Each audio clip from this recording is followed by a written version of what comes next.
Price Lord. இந்த ஆராதனை பகுதியை பார்த்து கொண்டிருக்கிற உங்கள் அனைவரையும் இயேசு கிறிஸ்து நாமத்தில் நான் வாழ்த்துகிறேன்.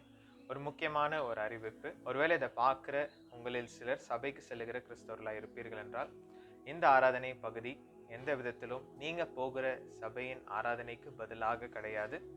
நீங்கள் கடந்து போகிற சபைக்கு தொடர்ந்து கடந்து போகும்படிக்கு நாங்கள் கேட்டுக்கொள்கிறோம். ஒருவேளை கடந்து போகாத சூழ்நிலைகளில் ஆன்லைனில் உங்களுடைய சபையின் செய்திகள் இருக்குமானால் அதை கேட்டு நீங்கள் பயனடையும்படிக்கு நாங்கள் கேட்டுக்கொள்கிறோம். உங்களுடைய போதகர் உங்களுக்கு கொடுக்குற செய்தி அது உங்களுடைய ஆவிக்குரிய வாழ்க்கைக்கு பிரோஜனமாக இருக்கிறது.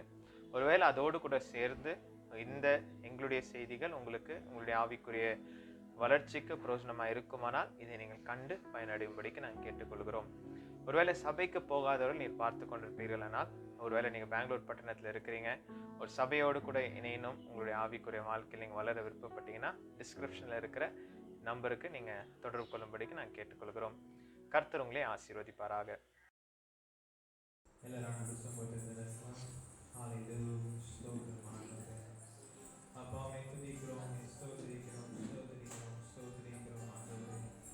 அப்பா, நீ நல்லவர் ஆண்டவரே, உம்மை நாங்கள் உயர்த்துகிறோம். அப்பா தேவன் போதுமானவர் ஆண்டவரே, உம்மை நாங்கள் உயர்த்துகிறோம் ஆண்டவரே.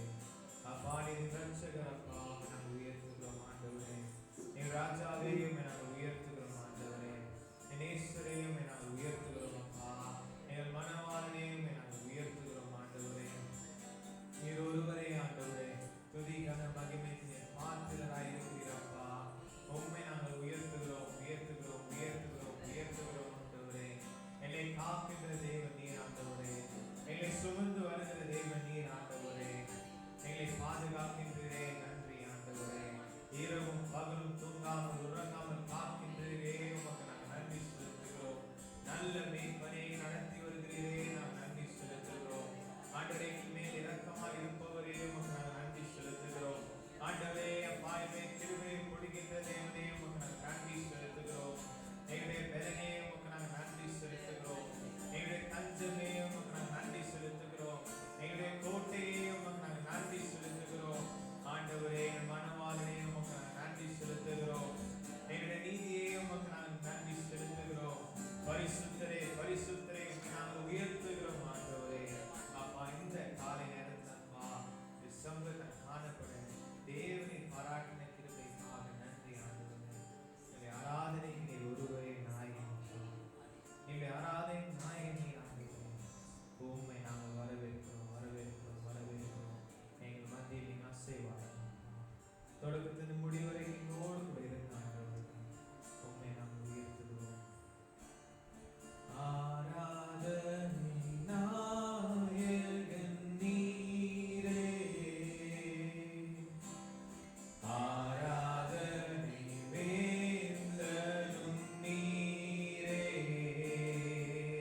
ஆண்டவராகிய இயேசு கிறிஸ்து நிதான நாமத்தினாலே உங்கள் அனைவருக்கும் என் வாழ்த்துக்களை மீண்டுமாக நான் தெரிவித்துக் கொள்கிறேன். இந்த நாளுடைய தியானத்துக்கென்று தெரிந்து கொள்ளப்பட்ட வேத பகுதி 1 பேதுரு 4வது அதிகாரம் 10-11வது வசனத்தை நாம் வாசிக்கலாம். அவனவன் பெற்ற வரத்தின்படியே நீங்கள் தேவனுடைய பற்பல கிருபையுள்ள ஈவுகளை பகிர்ந்து கொடுக்கும் நல்ல உக்கரானக்காரர் போல ஒருவருக்கொருவர் உதவி செய்யுங்கள். ஒருவன் போதித்தால் தேவனுடைய வாக்கியங்கள் படி போதிக்க கடவன். ஒருவன் உதவி செய்தால் தேவன் தந்தருளும் பலத்தின்படி செய்ய கடவன். எல்லாவற்றிலேயும் இயேசு கிறிஸ்து மூலமாய் தேவன் மகிமைப்படும்படியே செய்வீர்களாக. அவருக்கே மகிமையும் வல்லமையும் சதா காலம் உண்டாயிருப்பதாக. ஆமேன். பாருங்கள், இந்த நாளுடைய செய்தியின் தலைப்பு என்னவென்று சொன்னால், உங்கள் வரங்களை பயன்படுத்துங்கள். Use your gifts. இன்றைக்கி அநேக வேளையில் தேவனுடைய சமூகத்தில் நாம் வருகிறோம். நம்முடைய வாழ்க்கையில் நம்முடைய எண்ணங்கள், நம்முடைய சிந்தனைகள் எல்லாம் அநேக வேளையில் ஆண்டவர்கிட்ட வரும்போது இன்னைக்கு ஆண்டவர்கிட்ட என்ன கிடைக்கும் அப்படி சொல்லி தான் எதிர்பார்த்து கொண்டு இருக்கிறோம். நம்முடைய வாழ்க்கையில் அநேக பிரச்சனைகள் உண்டு, போராட்டங்கள் உண்டு. சில வேளையில் பார்த்தீங்கன்னா நம்முடைய காரியங்கள்லாம் இது எப்போ தீரும் அப்படின்ற ஒரு காரியத்திலே நம்ம வாழ்க்கை கடந்து போய் கொண்டு இருக்கிறது. ஆனால் ரட்சிக்கப்பட்ட ஒருடைய வாழ்க்கையிலும் கூட தேவன் ஒரு நோக்கத்தை உடையவராக இருக்கிறார். ஆமென், ஹல்லேலூயா. ஒரு நோக்கம் இருக்கிறது. உங்கள் வாழ்க்கையை பற்றி தேவனுக்கு ஒரு நோக்கம் இருக்கிறது. உங்கள் வாழ்க்கையை பற்றி ஆண்டவருக்கு ஒரு சித்தம் இருக்கிறது. அந்த பாதையில் தான் தேவன் உங்களை நடத்தி கொண்டிருக்கிறார். சில வேளைகளில் புரிகிறது, சில வேளை புரிகிறதில்லை. ஆனால் எந்த ஒரு காரியத்தை நீங்கள் புரிந்து கொள்ள வேண்டும். கர்த்தர் உங்களை நடத்தாமல் நீங்கள் இவ்வளோ தூரம் வந்திருக்க முடியாது. கர்த்தர் உங்களை காக்காமல் இவ்வளோ நாள் வரைக்கும் உயிரோடு இருக்கவும் முடியாது. ஆமென், ஹல்லேலூயா. இன்றைக்கி நம்ம உயிரோடு இருக்கிறதே ஆண்டுடைய கிருபை. அப்படிதான் ஆண்டுடைய வசனம் சொல்லுது. நாம் நிர்மூலமாகாது இருக்கிறது கர்த்தருடைய கிருபை. ஸோ இதுவரைக்கும் ஜீவன் கொடுத்த ஆண்டவர், இதுவரைக்கும் சுகம் கொடுத்த ஆண்டவர், இதுவரைக்கும் பலன் கொடுத்த ஆண்டவர், இதுவரைக்கும் கூட நம்முடைய வாழ்க்கையை நம்மை நடத்தி கொண்டு இருக்கிற நம்முடைய தேவனுக்கு நம்முடைய வாழ்க்கையில் என்ன எதிர்பார்க்கிறார் என்பதை நாம் புரிந்து கொள்ள வேண்டியது அவசியமாக இருக்கிறது. இங்கே வசனத்தை வாசிக்கும் போது வசனம் சொல்லுது, அவனவன் பெற்ற வரத்தின்படியே நீங்கள் தேவனுடைய பற்பல கிருபையுள்ள ஈவுகளை பகிர்ந்து கொடுக்கும் நல்ல உக்கரானக்காரர் போல ஒருவருக்கொருவர் உதவி செய்யுங்கள் என்று ஆண்டுடைய வசனம் சொல்லுகிறது. அப்போ இந்த வசனத்தை கவனித்து பார்க்கிற வேளையில் என்ன சொல்லுதுன்னா, வரம் என்ற ஒரு வார்த்தை இருக்கிறது, கிருபை என்கிற ஒரு வார்த்தை இருக்கிறது, உக்கரானக்காரர் அப்படின்ற வார்த்தை இருக்கிறது. 3 விதமான வார்த்தைகளை இந்த வசனத்தில் நாம் பார்க்க முடிகிறது. அப்போ நம்முடைய வாழ்க்கையில் பாருங்கள், இந்த வரங்கள் என்கிற காரியத்தை குறித்து நம்ம ஒருவேளை கேள்விப்பட்டிருப்போம். ஆனால் அவைகள் என்ன என்று சொல்லி நாம் புரியாமல் இருக்கிறோம். இன்றைக்கி பாருங்கள், நீங்கள் உட்கார்ந்து இருக்கிற ஒவ்வொருடைய வாழ்க்கையிலும் பார்த்தீங்கன்னா நம்ம என்ன நினைக்கிறோன்னா, எனக்கிட்ட ஒன்றுமே இல்லை. யாரோ இன்னொருத்தரை பார்க்கும்போது என்ன, அவர் வரம் பெற்ற ஊழியக்காரர், அவருக்குள்ளே வரம் இருக்கிறது அப்படின்னு நினைக்கிறோம். ஆனால் நமக்குள்ளே என்ன இருக்கிறது என்பதை நாம் ஆராய்ந்து பார்க்கறதில்ல. அநேக வேளையில் we just look at others, நம்முடைய மற்றவங்களை பார்த்துக்கிட்டு இருக்கிறோம். ஆனால் இந்த காலை நேரத்தில் உங்களுக்கு சொல்ல விரும்புகிற காரியம் என்னவென்றால், உங்களுக்குள்ளே என்ன இருக்கிறது அதை கவனித்து பாருங்க. See what is inside you. உங்களுக்குள்ளே தேவன் என்ன வைத்திருக்கிறார், உங்களுக்குள்ளே தேவன் என்ன கிரியை செய்து கொண்டிருக்கிறார் என்று சொல்லி நீங்கள் ஆராய்ந்து பாருங்க. See, God is working in your life. கர்த்தர் உங்க வாழ்க்கையில கிரியை செய்து கொண்டிருக்கிறார். கர்த்தர் உங்க வாழ்க்கையை மோல்டு பண்ணி கொண்டிருக்கிறார், உருவாக்கி கொண்டிருக்கிறார். இங்க வசனத்தை வாசிக்கும் போது அவனவன் பெற்ற வரத்தின்படி அப்படின்னு இருக்கு. அப்படின்னா என்ன, அவனவன் பெற்ற வரம் என்ற ஒவ்வொருத்தருக்கும் ஏதோ ஒரு வரம் கொடுக்கப்பட்டு இருக்கிறது. You have received a gift from God. ஆண்டவர்ட்ட ஏதோ ஒரு வரத்தை நீங்கள் பெற்றுக்கொண்டவர்களாக ஆண்டவருடைய சமூகத்தில் இருக்கிறீங்க. You're not somebody empty handed, என்ற ஒண்ணுமே இல்லை அப்படின்னு இல்லை, உங்களுக்குள்ளே இருக்கிறது. இப்போ இந்த வேதத்தை வாசிக்கும் போது பார்த்தீங்கன்னா, இந்த வரங்கள் என்கிற காரியத்தில் 3 விதமான வரங்களை பற்றி நான் சொல்லும்படியாக நான் விரும்புகிறேன். முதல் காரியம் என்ன அப்படி சொல்லி பார்த்தீங்கன்னா, ஆவிக்குரிய வரங்கள் என்று வேதம் சொல்லுகிறது. இந்த ஆவிக்குரிய வரங்களை பற்றி வாசிக்கும் போது 1 கொரிந்தியர் 12வது அதிகாரம் 1ஆம் வசனத்தை வாசிக்கிற வேளையில, அன்றியும் சகோதரரே, ஆவிக்குரிய வரங்களை குறித்து நீங்கள் அறியாதிருக்க எனக்கு மனதில்லை அப்படின்னு பால் சொல்றாரு. 1 கொரிந்தியர் 12:1. அன்றியும் சகோதரரே, ஆவிக்குரிய வரங்களை குறித்து நீங்கள் அறியாதிருக்க எனக்கு மனதில்லை. அப்பனா ஆவிக்குரிய வரங்கள் அப்படின்ற வேர்டை அவங்க யூஸ் பண்றதை பார்க்குறோம். அப்படின்னா அந்த ஆவிக்குரிய வரங்கள் என்று இருக்கிறது. இந்த ஆவிக்குரிய வரங்கள் ஒவ்வொரு விசுவாசிக்கும் கொடுக்கப்படக்கூடிய ஒன்றாக இருக்கிறது. அப்போ ஒரு பெரிய பட்டியலே இங்கே கொடுக்கப்பட்டிருக்கிறது. 7ஆம் வசனத்தை வாசிக்கும் போது, ஆவியினுடைய அனுகிரகம் அவனவனுடைய பிரயோஜனத்துக்கென்று அளிக்கப்பட்டிருக்கிறது. எப்படி எனில் ஒருவனுக்கு ஆவியினாலே ஞானத்தை போதிக்க வசனம், வேறொருவனுக்கு அந்த ஆவியினாலே அறிவை உணர்த்தும் வசனமும், வேறொருவனுக்கு அந்த ஆவியினாலே விசுவாசமும், வேறொருவனுக்கு அந்த ஆவியினாலே குணமாக்கும் வரங்களும், வேறொருவனுக்கு அற்புதங்களை செய்யும் சக்தியும், வேறொருவனுக்கு தீர்க்க தரிசனம் உரைத்தலும், வேறொருவனுக்கு ஆவிகளை பகுத்தறிதலும், வேறொருவனுக்கு பற்பல பாஷைகளை பேசுதலும், வேறொருவனுக்கு பாஷைகளை வியாக்கியானம் பண்ணுதலும் அளிக்கப்படுகிறது. இவைகள் எல்லாம் அந்த ஒரே ஆவியார் நடப்பித்து தமது சித்தத்தின்படியே அவனுக்கு பகிர்ந்து கொடுக்கிறார் அப்படின்னு ஆண்டவருடைய வசனம் சொல்றப்போ 9 விதமான வரங்கள் இருக்கிறது. இந்த 9 விதமான வரங்களை கர்த்தர் என்ன செய்கிறார்? உங்களுக்குள்ளே கிரியை செய்யும்படியாக அவர் விரும்புகிற தேவனாக இருக்கிறார். இந்த வரங்களை பற்றின ஒரு சரியான ஒரு போதனை, சரியான ஒரு டீச்சிங், சரியான ஒரு அண்டர்ஸ்டாண்டிங் ஒவ்வொரு விசுவாசிக்கும் தேவையாக இருக்கிறது. காரணம், வேதத்தில் இந்த ஆவிக்குரிய வரங்களை பற்றி எழுதியிருக்கிறது. ஆனால் நம்ம அறியாததுனால அதை பயன்படுத்த முடியாதவர்களாக நம்முடைய வாழ்க்கையில் இருக்கிறோம். இது பார்த்தீங்கன்னா நம்முடைய பிரயோஜனத்துக்கென்று அளிக்கப்பட்டிருக்கிறது. It is been given for your usefulness. உங்களுடைய காரியத்துக்காக அது கொடுக்கப்பட்டிருக்கிறது. ஆவியானவர் வசனம் சொல்லும்போது சொல்லுது, இவைகள் எல்லாம் அந்த ஒரே ஆவியானவர் நடப்பித்து தமது சித்தத்தின்படி அவனவனுக்கு பகிர்ந்து கொடுக்கிறார். அப்படின்னா ஹோலி ஸ்பிரிட் ஒர்க் பண்ணும்போது கிஃப்ட்ஸ் உங்களுக்குள்ள ஆப்ரேட் ஆக ஆரம்பிக்குது. அப்போ நம்முடைய வாழ்க்கையில் அதை பயன்படுத்த விரும்புகிறவர்களாக நம்முடைய வாழ்க்கையில் இருக்க வேண்டும். நீங்க அநேகருடைய வாழ்க்கையில் பார்த்தீங்கன்னா we just look at others. அவர்கிட்ட தான் அந்த வரம் இருக்குன்னு, but you have a gift. there is something inside you. அதை நீங்க அறியாம இருக்கிறீங்க. பிசாசு என்ன பண்றான் அப்படின்னா, நீங்க உங்களுக்குள்ள இருக்கிறது அறியாதபடிக்கு உங்களை பிரச்சனைகளை உங்களுக்கு முன்னாடி பெருசா காட்டிட்டு இருப்பான். உங்களை பலவீனத்தை காட்டிட்டு இருப்பான், வியாதியை காட்டிட்டு இருப்பான், குடும்பத்தில் நடக்கிற போராட்டத்தை காட்டிட்டு இருப்பான். உங்க போக்கஸ் என்ன? அதே பார்த்துட்டு என்ன பண்றீங்க? உங்களுக்குள்ள இருக்கிற தேவனுடைய திட்டத்தையும் உங்களுக்குள்ள இருக்கிற தேவனுடைய நோக்கத்தையும் அறியாமல் இருக்கிறீர்கள். கர்த்தர் உங்களுக்குள்ள என்ன கிரியை செய்து கொண்டு இருக்கிறார் என்பதை புரிந்து கொள்ளாமல் இருக்கிறீர்கள். காலை நேரத்தில் you must understand God is working in my life. கர்த்தருடைய வாழ்க்கையில கிரியை செய்து கொண்டிருக்கிறார்.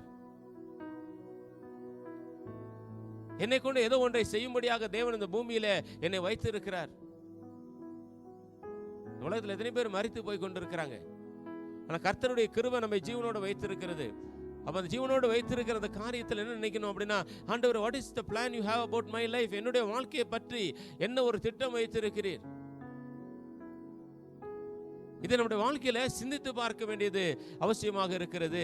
அடுத்த ஒரு காரியம் பார்த்தீங்கன்னா, இந்த வரங்களை பற்றின ஒரு காரியம் பார்க்கும்போது ரோமர் 12வது அதிகாரத்துல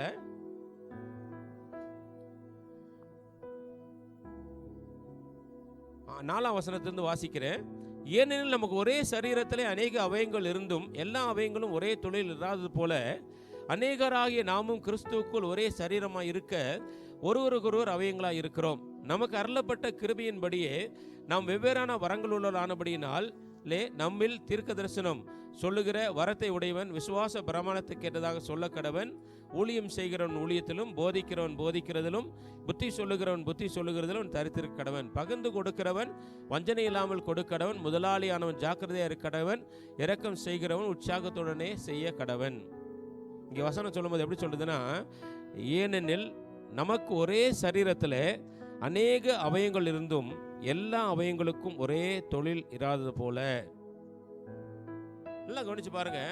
ஒன்னு gifts of the Holy Spirit. இப்போ அடுத்து என்னன்னா, நீங்க அவயவங்களா இருக்கிறீர்கள் என்கிறதை உங்களுடைய வாழ்க்கையில புரிந்து கொள்ள வேண்டும். அவருடைய சரீரமாகிய சபை, இந்த சரீரமாகிய சபை அப்படின்னு வரும்போது இந்த ஒரு சின்ன ஒரு கூடுகை, ஒரு லோக்கல் சர்ச் இது. ஆனால் நம்ம எல்லாருமே எங்கே பார்த்தீங்கன்னா கிறிஸ்துவின் சரீரமாகிய சபை, இந்த யூனிவர்சல் சர்ச்சோடு கூட நாம் இணைக்கப்பட்டிருக்கிறோம். ரட்சிக்கப்பட்ட எல்லாருமே பார்த்தீங்கன்னா கிறிஸ்துவின் சரீரமாகிய சபையில் ஒரு அவயமாக இருக்கிறாங்க. அடுத்து வேதம் சொல்லுகிறது, நீங்கள் தான் தேவனுடைய ஆலயம் என்று சொல்லப்பட்டிருக்கிறது. அப்போ இந்த சரீரத்தில் நம்ம ஒரு அவயமாக கர்த்தர் வைத்திருக்கிறதுனால எல்லா அவயவத்திற்கும் பார்த்தீங்கன்னா ஒரு தொழில் இருக்கிறது. Every member of your body has got a function. உங்க சரீரத்தில் இருக்கிற ஒரு அவயத்தை, ஒவ்வொரு அவயத்தையும் நீங்க யோசித்து பாருங்க. It has got a function. கண் பார்க்கிறதுக்கு, வாய் பேசுகிறதுக்கு, காது கேட்கறதுக்கு, கை தொடுறதுக்கு, இல்லை எழுதுறதுக்கு. இப்படி ஒவ்வொரு பார்ட்டியும் நீங்க யோசித்தீங்கன்னா அதுக்கு ஒரு ஃபங்க்ஷன் இருக்கு. இப்போ யூனிவர்சல் சர்ச் அந்த சரீரமாகிய சபையில இல்லை இங்கே ஒரு லோக்கல் சர்ச்சில் சரீரமாக இந்த சபையில் கர்த்தர் உங்களை ஒரு அவயவமாக, ஒரு மெம்பராக, I am member of this church அப்படின்னு சொல்றீங்க. நான் இந்த சபையில் ஒரு அவயவமாக இருக்கிறேன்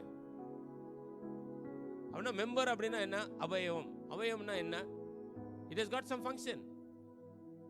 நீங்க யாருமே சும்மா வந்து வசனத்தை கேட்டு போகிறதுக்காக அல்ல. You got something to do. Do you understand that? அதை புரிந்து கொள்ள முடிகிறதா? நான் ஏதோ ஒன்றை செய்வதற்காக தேவன் என்னை தெரிந்து வைத்திருக்கிறார். அவருடைய சரீரத்திலே நான் ஒரு அவயவமாக இருக்கிறேன். I got a function to do அப்படின்னு அவர் சொல்லிட்டு என்ன பண்றாரு? நமக்கு அருளப்பட்ட கிருபையின்படியே, நமக்கு அருளப்பட்ட கிருபையின்படியே, ஒருத்தர் ஒரு கிருபை கொடுக்கப்பட்டிருக்கிறது. எப்படி வரம் கொடுக்கப்பட்டிருக்கிறதோ கிருபை கொடுக்கப்பட்டிருக்கிறது. அப்புறம் அவர் என்ன சொல்றாரு அப்படின்னா, நாம் வெவ்வேறான வரங்கள் உள்ளலானபடினால், நம்ம ஒருத்தருக்கு வெவ்வேறு வரங்கள் இருக்கிறது. நம்மில் தீர்க்கதரிசனம் சொல்லுகிற வரத்தையுடன் விசுவாச பிரமாணத்துக்கு கேட்டதாக சொல்ல கடவன். ஊழியம் செய்கிறவன் ஊழியத்திலே, போதிக்கிறவன் போதிக்கிறதிலே, புத்தி சொல்லுகிறதிலே தரித்திரு கடவன். பகிர்ந்து கொடுக்கிறவன் வஞ்சனை இல்லாமல் கொடுக்கடவன். முதலாளியானவன் ஜாக்கிரதையா இருக்கடவன். இரக்கம் செய்கிறவன் உற்சாகத்துடனே செய்ய கடவன். ஆவியின் வரங்களை பார்த்தோம். இப்போ இங்கே பார்த்தீங்கன்னா, அவயவங்களாக இருக்கிற உங்களுக்கு சில வேலைகளை கர்த்தர் வந்து சபையிலேயே அவர் வைத்திருக்கிறார். தீர்க்கதரிசனம் சொல்வது, சேவை செய்வது, போதிப்பது, உற்சாகப்படுத்துவது, கொடுப்பது, அதை லீட் பண்ணுவது, மனதுருக்கத்தோடு செயல்படுவது, இப்படி பல விதமான காரியத்தை வைத்திருக்கிறார். எவ்ரிபடி ஒரு பார்ட். இப்போ நம்ம ஒரு சர்வீஸ் அப்படின்னு எடுத்துட்டா கூட ஒரு பார்ட் இருக்கு. ஒருத்தர் வர்ஷிப் பண்ணுறாங்க, ஒருத்தர் ப்ரைஸ் பண்ணுறாங்க, ஒருத்தர் வேற ஒரு காரியத்தை செய்கிறாங்க அப்படின்னு பார்த்தா everybody is got to have a role. இன்னைக்கு நீங்கள் கண்டுபிடிக்க வேண்டிய ஒரு மிக முக்கியமான காரியம் என்னன்னா, வாட் இஸ் மை கிஃப்ட் அப்படின்னா, what is the role that I have to play in the church. சபையிலே நான் செய்ய வேண்டிய ஒரு காரியம் என்ன? நான் வந்து போகிறதுக்காக இல்லை, சும்மா வரேன், சண்டே வரேன், வசனம் கேட்குறேன், நான் போகிறேன், அப்படிக்காக இல்லை. ஏதோ ஒரு ரோல் நீங்கள் பிளே பண்ண வேண்டியதாக இருக்கு. ஏதோ ஒரு காரியத்தை உங்கள் மூலமாக ஆண்டவர் செய்ய விரும்புகிறார். It may be very simple thing. ஒரு இப்போ டீ சர்வ் பண்ணுறீங்க, அது கூட ஒரு வேலையாக தான் இருக்குது. ஒருத்தர் விசாரிக்கிறீங்க, பிரதர் எப்படி இருக்கிறீங்க அப்படின்னு. ஒருத்தருக்காக ஜெபம் பண்ணுறீங்க. Just understand what is your responsibility. சபை என்றால் ஒரு அவயவமாக நீங்கள் இருக்கிறீங்க. உங்களுக்கு ஒரு வேலை இருக்கு, அந்த வேலையை நீங்கள் செய்யணும். தேவன் உங்களை தெரிந்து கொண்டதுக்கு ஒரு நோக்கம் இருக்கிறது. இப்போ நீங்கள் ஒரு ஆஃபீஸுக்கு போகிறீங்க அப்படின்னா உங்களுக்கு ஒரு வேலை இருக்குது, நீங்கள் அதை செய்யணும். நீங்கள் ஸ்கூலில் காலேஜுக்கு போகிறீங்கன்னா அங்கே படிக்கிற ஒரு வேலை இருக்குது. அப்போ சபைக்குள்ளே வருகிறீர்கள் என்று சொன்னால் அந்த சபைக்குள்ளே நீங்கள் செய்ய வேண்டிய காரியம் என்ன சிந்தித்து பாருங்க. What is this my what can I do? என்ன நான் செய்ய முடியும் பாருங்க. we need to spend time together, we need to do something together. பாருங்க, ஒரு சபை என்பது ஒரு ஐக்கியம். இந்த ஐக்கியத்தில் பாருங்க, நம்ம நேரம் செலவழித்து என்ன செய்ய முடியும் என்று சொல்லி யோசிப்பீர்களானால் அதில் ஒரு வளர்ச்சியை பார்க்க முடியும். நம்முடைய வாழ்க்கையில் நம்முடைய ஹேபிட்டில் நம்முடைய பழக்க வழக்கங்கள் எப்படி ஆயிடுச்சுன்னா, வந்தோம் சபைக்கு வந்தோம், சபை முடிச்சு நான் போயிட்டேன், அவ்வளோதான் முடிஞ்சிச்சு. ஞாயிற்றுக்கிழமை ஒரு 1.5 மணி நேரம் ஆண்டோடைய சமூகத்தில் நான் காத்திருந்தேன், வந்தேன், வசனத்தை கேட்டேன், போயிட்டேன். பட் இந்த வசனத்தை கேட்ட பிறகு நம்முடைய வாழ்க்கையில் என்ன மாற்றம் உண்டாச்சு? என்ன செஞ்சோம் ஆண்டவருக்காக? What are we doing for God? ஆண்டவருக்காக என்ன செய்றீங்க நீங்க? கொஞ்சம் நம்முடைய வாழ்க்கையை யோசித்து பார்க்க வேண்டிய ஒரு வருஷத்துல தான் தேவன் கொண்டு வந்திருக்கிறார். 3வது காரியம் பார்த்தீங்கன்னா, ஊழிய வரங்களை பற்றி வேதம் சொல்லுகிறது. எபேசியர் 4:11-12. மேலும் நாம் அனைவரும் பாருங்க, நாம் அனைவரும் தேவனுடைய குமாரனை பற்றும் விசுவாசத்திலும் அறிவிலும் ஒருமைப்பட்டவர்களாகி, அப்படின்னா தேவனுடைய குமாரனை பற்றும் விசுவாசத்திலும் அறிவிலும், அப்படின்னா நமக்கு இருக்கிற விசுவாச அறிவு பார்த்தீங்கன்னா இதை ஒருமனப்பட்டு இருக்கிறோம். இப்போ நான் கற்றுக்கொள்ளுகிறதை நான் உங்களுக்கு கொடுக்குறேன், நீங்க பெற்றுக்கொள்ளுகிறதுனால நீங்க வளர்க்கப்படுகிறீர்கள். இப்போ நம்ம எல்லாருமே அந்த ஒரே விசுவாசத்துக்குள்ளே கடந்து வருகிறோம். we are all having the same faith. இப்போ எனக்குள்ளே இருக்கிற விசுவாசம் உங்களுக்குள்ளே வருகிறது. அப்போ விசுவாசத்திலே வளரக்கூடியவர்களாக, அந்த அறிவிலே வளரக்கூடியவர்களாக இருந்து வசனம் சொல்லுது, ஒருமைப்பட்டவர்களாகி கிறிஸ்துவனுடைய நிறைவான வளர்ச்சியின் அளவுக்கு தக்கதாக. கிறிஸ்துவனுடைய நிறைவான வளர்ச்சினா we have to grow to the Christ likeness, அதாவது கிறிஸ்துவை போல நாம் மாற வேண்டும். அதுதான் நம்முடைய கோல். ஒரு லக்கு அப்படின்னு சொல்லி பார்த்தீங்கன்னா, அவரை போல் அளவுக்கு தக்கத பூர்ண புருஷர் ஆகும் வரைக்கும், பூர்ண புருஷர் ஆகிற வரைக்கும், till we become matured in Christ, கிறிஸ்துவ போல மாறுகிற அந்த காலம் வரை வரைக்கும் பரிசுத்தவான்கள் சீர் பொருந்தும் பொருட்டு, the perfecting of the saints, அதாவது பரிசுத்தவான்களை பூர்ணப்படுத்துகிற வேலை. சபை என்று ஒரு காரியம் வரும்போது என்ன நடக்குது அப்படின்னா, நாம் வரும்போது ஆரம்பத்தில் ஒன்றுமே தெரியாது, ஆண்டவர் பற்றியே ஒன்றும் தெரியாது, ரட்சிப்புனா தெரியாது, பரலோகனா தெரியாது, நரகனா தெரியாது, ஒன்றும் தெரியாது. என்ன இருந்தோம், உலகத்தில் இருந்தோம், பாவம் செஞ்சுட்டு இருந்தோம். இன்னைக்கு பாவத்தை அறிக்கை பண்ணி மனம் திரும்பி ஆண்டவருக்குள்ள சபைக்குள்ள வந்துட்டோம். இப்ப சபைக்குள்ள வந்த பிறகுதான் என்ன நடக்குது அப்படின்னா, வசனம் கொடுத்து இந்த வசனங்கள் உங்களை சீர்படுத்தக்கூடியதாக இருக்கிறது, உங்களை பர்ஃபெக்ட் பண்ணக்கூடியதாக இருக்கிறது. அப்புறம் அந்த சுவிசேஷ ஊழியத்தின் வேலைக்காக, the work of the gospel, the evangelism, நீங்க ஒவ்வொரு முறை நீங்க பரிசுத்தம் ஆகும்போது அடுத்த ஒரு காரியம் என்னன்னா, சுவிசேஷ பணி என்பது என் மேல் விழுந்திருக்கிற ஒரு கடமை என்பதை உங்கள் வாழ்க்கையில புரிந்து கொள்ள வேண்டும். அடுத்து என்ன சொல்றாரு, கிறிஸ்துவின் சரீரமாகிய சபையானது பக்தி விருத்தி அடையணும். the church has to be edified. சபை பக்தி விருத்தி அடையணும், பக்தியில வளரணும். நாளுக்கு நாள் நம்முடைய பக்தி அதிகமாக வேண்டும். இப்படிப்பட்ட ஒரு காரியத்தை நிறைவேற்றுவதற்கு என்ன பண்றாரு அப்படி சொல்லி பார்த்தீங்கன்னா, ஊழிய வரங்கள்ல கொடுத்துட்டு என்ன சொல்றாரு, சிலரை அப்போஸ்தலராக, சிலரை தீர்க்கதரிசிகளாக, சிலரை சுவிசேஷகர்களாக, சிலரை மெய்ப்பராகவும் போதகராகவும் ஏற்படுத்தினார். 5 விதமான ஊழியத்தை இங்க மென்ஷன் பண்றாரு. விதமான ஊழியத்தை செய்யும்படி கர்த்தர் என்ன பண்றாரு, ஏற்படுத்துகிறார். God appoints somebody as a prophet, God appoints somebody as an apostle, as an evangelist, as a teacher, as a shepherd. இப்படி ஆண்டவர் அப்பாயிண்ட் பண்றாரு. இப்ப ஆண்டவர் அப்பாயிண்ட் பண்ண ஒருத்தர் அந்த தேவனுடைய ஊழியத்தை செய்யும் போது அங்கே தேவனுடைய கிரியைகள் நடக்கக்கூடியதாக இருக்கிறது. அப்ப இன்னைக்கு நம்முடைய வாழ்க்கையில் என்ன பண்ணோம், we must understand where do I stand, நான் எங்க இருக்கிறேன் என்பதை நம்முடைய வாழ்க்கையில புரிந்து கொள்ள வேண்டும். அடுத்து பாருங்க, அந்த பேதுருக்கு திரும்பி வருவோம். 1 பேதுரு 4வது அதிகாரத்துல என்ன சொல்றாரு, அவனவன் பெற்ற வரத்தின்படி, வரத்தை பற்றி நான் சொன்னேன். இப்ப என்னன்னா, நீங்கள் தேவனுடைய பற்பல கிருபை உள்ள ஈவு அப்படின்னு சொல்லப்பட்டிருக்கு. அப்போ கிருபை என்கிற ஒரு காரியம் இருக்கிறது. இந்த கிருபை என்கிற ஒரு காரியம் பாத்தீங்கன்னா, ஒவ்வொருத்தருக்கும் தேவன் கிருபை கொடுக்கிறார். அப்பனா அது ஒரு பலனாக இருக்கிறது. God gives a strength for you to do something. ஆண்டவருக்காக கிரியை செய்வதற்கான ஒரு பலனை கர்த்தர் கொடுக்கிறார். a spiritual strength that God is giving. இன்னைக்கு நீங்க என்ன பண்ணணும்னா, எனக்கு என்ன கிருபை கொடுக்கப்பட்டிருக்கிறது. இப்ப சிலருக்கு பார்த்தா ஜெபிக்க முடியும், ஒரு சிலர் 5 நிமிஷம் தான் ஜெபம் பண்றாங்க, ஒரு சிலர் பார்த்தா மணிக்கணக்காக ஜெபம் பண்ணுவாங்க. அப்ப அவங்களுக்கு அந்த ஒரு காரியத்தில் ஒரு கிருபை இருக்கு. ஒரு சிலருக்கு பார்த்தீங்கன்னா கொடுக்கறதுக்கு மனசு வராது, அவன் சிலர் பார்த்தீங்கன்னா தாராளமாக ஊழியத்தை கொடுப்பாங்க. எந்த ஒரு காரியமானாலும் if you don't have grace you cannot do it. பற்பல கிருபை உள்ள ஈவுகளை அப்படின்னா, you have received some gift, you have received the grace of God. அந்த கிரேஸ் உங்க வாழ்க்கையில அதுக்கு பலனாக அது கிரியை செய்யக்கூடியதாக இருக்கிறது. அடுத்து என்ன சொல்றாருன்னா, பகிர்ந்து கொடுக்கும் நல்ல உக்கரானக்காரர் போல அப்படின்னா, stewardship, gifts, grace, then you are a steward அப்படின்றத நம்முடைய வாழ்க்கையில புரிந்து கொள்ளணும். ஸ்டூவர்ட் அப்படின்னா ஒரு சர்வர். ஹோட்டலுக்கு போனீங்கன்னா ஒருத்தர் கேட்பார், என்ன வேணும் கேட்பார். இப்போ நீங்கள் சொல்கிறீங்க எனக்கு மசாலா தோசை வேணும், இட்லி வேணும் அப்படி சொல்கிறீங்க இல்லையா, உடனே அவர் எடுத்து கொடுக்குறாரு. யார் எடுத்து கொடுக்குறாரு, அவர்கிட்ட அவர் கிச்சனில் எடுத்து கொடுக்குறாரா, ஹோட்டல் கிச்சனில் எடுத்து கொடுக்குறாரா? Hotel kitchen. அப்போ அது யாருக்கு சொந்தம், அவருக்கா ஹோட்டலுக்கா? ஹோட்டலோட ஓனருக்கு இல்லையா? இன்னைக்கு நம்முடைய வாழ்க்கையில் if we are a steward அப்படின்னு சொன்னால், தேவனுக்குரியதை நாம் பெற்றுக்கொண்டு என்ன பண்ணுறோம், மனிதர்களுக்கு கொடுக்குறோம். ஆமென், ஹல்லேலூயா. ஸோ வசனம் என்ன சொல்லுதுன்னா, நல்ல உக்கரானக்காரர் போல ஒருவருக்கொருவர் உதவி செய்யுங்கள். அந்த மினிஸ்ட்ரி அப்படின்ற வேர்டு யூஸ் பண்ணப்பட்டிருக்கு, மினிஸ்டர் டு ஒன் another. இந்த மினிஸ்ட்ரி அப்படின்ற வரும்போது என்ன அர்த்தம் அப்படின்னா, ஒருத்தருக்கு ஒருத்தர் உதவி செய்யறது தான் மினிஸ்ட்ரி. இந்த வசனத்தை கொடுத்து நான் உங்களுக்கு உதவி செய்யறேன்னா இது ஒரு ஊழியம். நீங்க ஒரு காணிக்கை கொடுத்து ஒரு ஊழியத்தை தாங்குறீங்கன்னா அது ஒரு ஊழியம். நீங்க ஜெபம் பண்றீங்கன்னா அது ஒரு ஊழியம். It is a service that you are doing.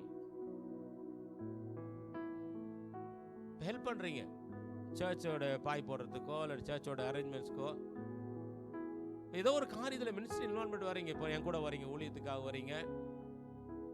What you can two, உங்களுக்கு இருக்கிற பலன், உங்களுக்கு இருக்கிற திறமையில் என்ன பண்ணீங்க, you doing something for the extension of the kingdom of God. அப்படி பார்க்கும்போது உங்களுடைய உதவி இல்லாம ஒரு ஊழியம் கூட செயல்பட முடியாது. உங்களுடைய உதவி கூட அதிகமாய் தேவைப்படுது. that is the ministry that doing, that is service you are doing. இன்னைக்கு நம்ம மனசுல இருக்க வேண்டிய ஒரு காரியம் என்னன்னா, I must be a service minded person. வந்து சேவை செய்கிற மனப்பக்குவம் உள்ள ஒரு மனிதனாக நான் இருக்க வேண்டும். இந்த சேவை அப்படின்னு வரும்போது money doesn't come into picture. அதாவது நான் சேவை செய்கிறதுக்காக நான் வந்திருக்கிற போது பணத்தை எதிர்பார்த்து நான் எதையும் நான் செய்ய மாட்டேன். அப்ப எதற்காக நான் அதை செய்கிறேன் அப்படின்னு சொல்லும்போது இவர் என்ன சொல்றாரு, 1 பேதுரு 4:11, ஒருவன் போதித்தால் தேவனுடைய வாக்கியங்களின்படி போதிக்க கடவன், ஒருவன் உதவி செய்தால் தேவன் தந்தருளும் பலத்தின்படி செய்ய கடவன், எல்லாவற்றிலையும் இயேசு கிறிஸ்து மூலமாய் தேவன் மகிமைப்படும்படியே செய்வீர்களாக, அவருக்கே மகிமையும் வல்லமையும் சதா காலம் உண்டாயிருப்பதாக, ஆமேன். அப்போ நீங்கள் உங்கள் வரங்களை பயன்படுத்துகிறது, உங்களுக்கு கிருபைகளை பயன்படுத்துகிறது, நீங்கள் ஆண்டவருக்காக ஒரு ஸ்டூவர்டாக இருக்கிறது, ஒரு சேவை செய்கிறது, இந்த காரியம்லாம் எதற்காக அப்படின்னா it has God one purpose. என்னன்னா, எல்லாவற்றிலையும் இயேசு கிறிஸ்து மூலமாய் தேவன் மகிமைப்படும்படியே செய்வீர்களாக. என்ன சொல்லுது? எல்லாவற்றிலையும் இயேசு கிறிஸ்து மூலமாய் தேவன் மகிமைப்படும்படியே செய்வீர்களாக, அவருக்கே மகிமையும் வல்லமையும் சதா காலம் உண்டாயிருப்பதாக, ஆமேன். அப்ப என்ன நோக்கம்னா, நான் எதை செய்தாலும் கர்த்தருடைய நாம மகிமைக்காக நான் செய்ய வேண்டும். ஆமேன், ஹல்லேலூயா. ஒரு சின்ன காரியமா இருக்கட்டும், பெரிய காரியமா இருக்கட்டும், whatever grace God has given you, use it for the kingdom of God. உங்களுக்கு கொடுக்கப்பட்ட வரம், உங்களுக்கு கொடுக்கப்பட்ட காரியத்தை கர்த்தருக்காக பயன்படுத்துங்க. Do service in the church. சபையில நீங்க ஊழியம் செய்யுங்கள். சபையில வந்து நீங்க தேவனை மகிமைப்படுத்துங்கள். Do everything for the glory of God. ஆண்டவருடைய மகிமைக்காக செய்யுங்க. நிச்சயமாக பலன் உண்டு. ஆண்டவர் சொல்றார், இதோ நான் சீக்கிரமாய் வருகிறேன், அவனவனுக்கு நான் அளிக்கும் பலன் என்னோடு கூட வருகிறது. நம்ம செய்யற ஒவ்வொரு காரியத்தையும் கர்த்தர் நிச்சயமாக பலன் தருகிற தேவன். ஒரு சாதாரண உலக மனுஷனுக்கே பாருங்க, 8 மணி நேரம் நீங்க வேலை செஞ்ச உடனே மாசம் ஃபுல்லா வேலை செஞ்சவங்க என்ன பண்றாங்க, ஒரு சம்பளம் கொடுக்குறாங்க.